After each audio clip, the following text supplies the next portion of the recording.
Hi, Assalamualaikum warahmatullahi wabarakatuh. My name is Nurajin Izzati. Today I want to ask you, do you know about 2008 Greece financial crisis? In August 2007, there is a mortgage issues begin in US that lead the world 2007 until 2008 financial crisis. Greece has a weak competitive positions, high debt, large budget deficit, and unstable political system. So Greece was living over its mean long before it joined the euro. So the public wages rose by 50% between 1999 and 2007, which was a quicker rate of growth than in the majority of Eurozone nations. So let's move to the details. I and my team members, Nur Maizatul Nazwa binti Kamdan, Nur Intan Nabiha binti Matsari, Zati Ilham binti Hilmi, and Nur Izzati binti Aid, will present about it. So let me introduce about it. Greece is one of this nation as well. So since in middle of 2008, the financial crisis has caused many wealthy countries' public debt to climb dramatically. In other words, the crisis even evolved into a significant debt crisis, especially in Europe. So the currency before euro is drachma in the Greece.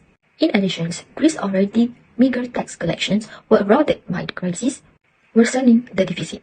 In 2010, Greek bonds were given a junk grade by American financial rating firm. Greece experienced a liquidity crisis as money started to dwindle, requiring the government to seek bailout funding, which they eventually got with a stringent condition. The International Monetary Fund (IMF) and other European creditors provided bailout totaling €289 billion contingent on Greek budget changes, specifically spending reduction and increased tax revenue. With unemployment hitting 25.7% in August 2012 as a result of this austerity measure, the economy fell into a vicious cycle. This policy implemented during the biggest financial crisis since the Great Depression ended up being one of the main causes of Greece's economic collapse. The decline in tax receipt worsened Greece's fiscal situation. In July 2015, Greek voters rejected more EU austerity measures. After that, Greek economy started to show signs of improvement. So last but not least, in 2021, the country's unemployment rate will have decreased from a record high of 28% in 2014, from negative 10.1 in 2010 to 1.8 in 2019. Its GDP increased, but sadly, as of 2020, its GDP went back to being negative. So here is the overview of financial crisis in Greece. In 1974, the debt to GDP ratio was high, around 80%. In 1986, the public debt amounted to 58% of GDP, while structural weaknesses, high inflation, ongoing currency devaluation, and erratic growth performance may have contributed to this. However, the public debt grew at an alarming rate. By 1996. It doubled once again and was equal to 113% of GDP. Therefore, deficit and debt in Greece did not erupt abruptly as an earthquake, but rather over a long period of time.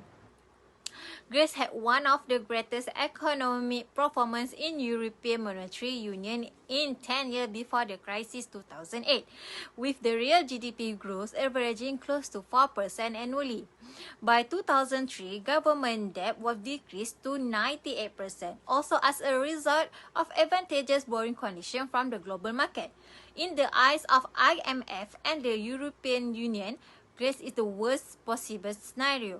According to Economist 2012, aside from the despicable action of Greek politicians, the Greek economy is in dire need of improvement based on the GDP deficit and employment rate.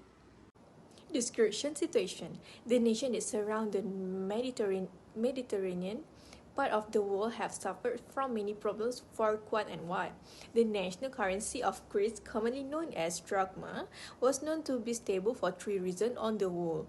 The three industries that had a larger say on its stability were the coin minting, tourism, and lastly, the shipping. To keep it simple, the economy of Greece cannot simply stand on its own feet.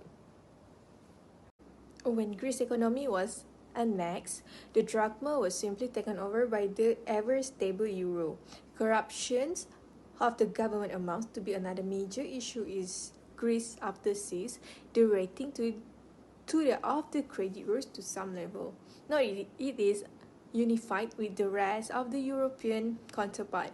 Greece got the second bailout from EU but based on conditional reforms in the country. One of the main challenges that the government faces in structural reform is to remove the hurdles that keep the investor from investing in Greece. Okay, for the implication, the crisis in Greece has sparked worries that it could spread to another countries in Southern Europe, including the PIIGS or GIIPS, meaning Portugal, Ireland, Italy, and Spain. The two EU countries in the worst financial condition have been identified as Greece and Portugal, whose national savings are just 7.2% and 10.2% of GDP, respectively, compared to an EU average of over 20%. Spain and Ireland are in a better financial position since at 90% of GDP and 70% of GDP, respectively, they are closer to the EU average. The Greek crisis has exposed the Eurozone's foundation cracks. Northern European economies, like Germany, have implemented a policy like wage moderation to maintain low manufacturing costs and competitive export. Lastly, the euro's value is expected to decline if investor confidence declines, leading to a trade imbalance. Additionally, the US faces significant financial risks in the European Union.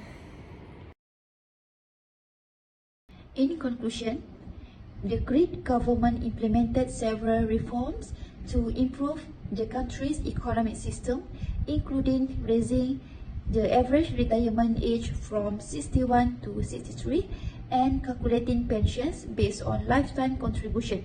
However, the government lacks a solid long-term plan for economic agenda and reforms, leading to a system of vague ideas and a reliance on immediate measures to elevate the economic crisis burden.